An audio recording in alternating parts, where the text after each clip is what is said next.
একজন জনপ্রিয় ইউটিউবার যার লাখ লাখ ভক্ত ও দেশ বিদেশে ঘোরাঘুরি সবই ছিল প্রকাশ্যে, কিন্তু ক্যামেরার পেছনে যেন লুকিয়ে ছিল ভিন্ন এক চরিত্র।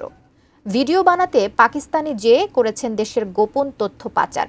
এমনই অভিযোগ উঠেছে ভারতের এক ইউটিউব ব্লগারের বিরুদ্ধে। কিভাবে ভ্রমণ ব্লগিংয়ের নাম করে চালানো হচ্ছিল গুপ্তচর বৃত্তি, সেই বিষয়ে বিস্তারিত জানাচ্ছেন ইশতিয়াক হোসেন। ভারতের জনপ্রিয় এক ট্রাভেল ইউটিউবার যার নাম জ্যোতি মালহোত্রা। সামাজিক যোগাযোগ মাধ্যমে তিনি জ্যোতি রানী হিসেবেই বেশি পরিচিত।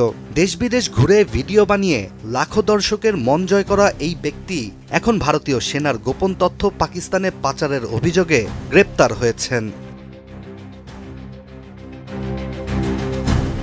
ইউটিউবে ট্রাভেল উইথ জো নামে একটি ভ্রমণ চ্যানেল রয়েছে জ্যোতি রানীর, যেখানে তার সাবস্ক্রাইবার প্রায় 4 লাখের মতো। এছাড়া জনপ্রিয় সামাজিক যোগাযোগ মাধ্যম ইনস্টাগ্রামেও তার অনুসারী রয়েছে 1.5 লাখেরও বেশি।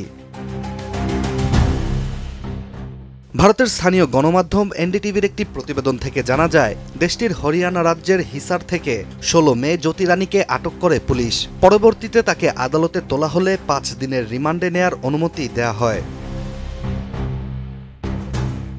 প্রতিবেদনটি থেকে আরও জানা যায়, 2023 সালে জ্যোতি দিল্লিতে পাকিস্তান হাই কমিশনে গিয়েছিলেন পর্যটন ভিসার জন্য। সেখানেই পরিচয় হয় এহসান উর রহিম ওরফে দানিশ নামের এক কূটনীতিকের সাথে। এই দানিশকে ভারত পরবর্তীতে পার্সন নন গ্রাতা বা অগ্রহণযোগ্য ব্যক্তি হিসেবে আখ্যায়িত করেছিলেন। পাকিস্তান হাইকমিশনে যাওয়ার পর জ্যোতি 2 বার পাকিস্তান সফর করেন। পুলিশের দাবি, জ্যোতি সেখানে গিয়ে আলী এহওয়ান নামের এক ব্যক্তির মাধ্যমে পাকিস্তানি গোয়েন্দা সংস্থার কর্মকর্তাদের সাথে সাক্ষাৎ করেছিলেন। ওয়ালটন আবারও মিলিয়নিয়ার অফারে ওয়ালটন ফ্রিজ কিনে আপনিও হয়ে যেতে পারেন মিলিয়নিয়ার। এদিকে জ্যোতির স্বীকারোক্তি অনুযায়ী পাকিস্তানি ওই কর্মকর্তাদের মধ্যে ছিলেন সাকির ও রানা শাহবাজ নামের 2 ব্যক্তি। তবে সন্দেহ এড়াতে সাকিরের নম্বর জ্যোতি নিজের ফোনে জাট রান্ধাওয়া নামে সংরক্ষণ করেছিলেন। পাকিস্তান ভ্রমণ শেষ করে ভারতে ফিরে আসার পর জ্যোতি নিয়মিত যোগাযোগ রাখতেন ওই কর্মকর্তাদের সাথে। হোয়াটসঅ্যাপ, টেলিগ্রামের মতো বিভিন্ন সামাজিক যোগাযোগ মাধ্যম ব্যবহার করে ভারতীয় সেনাবাহিনীর চলাচল, ঘাঁটির ছবি ও গোপন তথ্য নিয়মিত পাঠাতেন তিনি। এছাড়া জ্যোতি নিজেই স্বীকার করেছেন, তিনি দিল্লিতে একাধিকবার সেই দানিশের সাথেও সরাসরি দেখা করেছিলেন।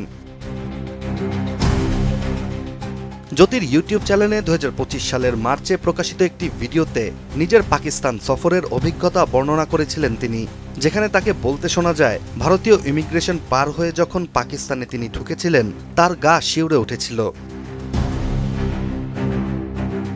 এছাড়া তার একাধিক ভিডিওতে দেখা যায় জ্যোতি রানী লাহোরের রাস্তায় ঘোরাঘুরি, রমজান ফুড ট্যুর, হিন্দু মন্দির দর্শন করছেন। কিন্তু পুলিশ বলছে ওই ভিডিওগুলো ছিল ইমেজ বিল্ডিং ও প্রোপাগান্ডার অংশ, যাতে পাকিস্তানের ইতিবাচক ভাবমূর্তি দেখানো হয়।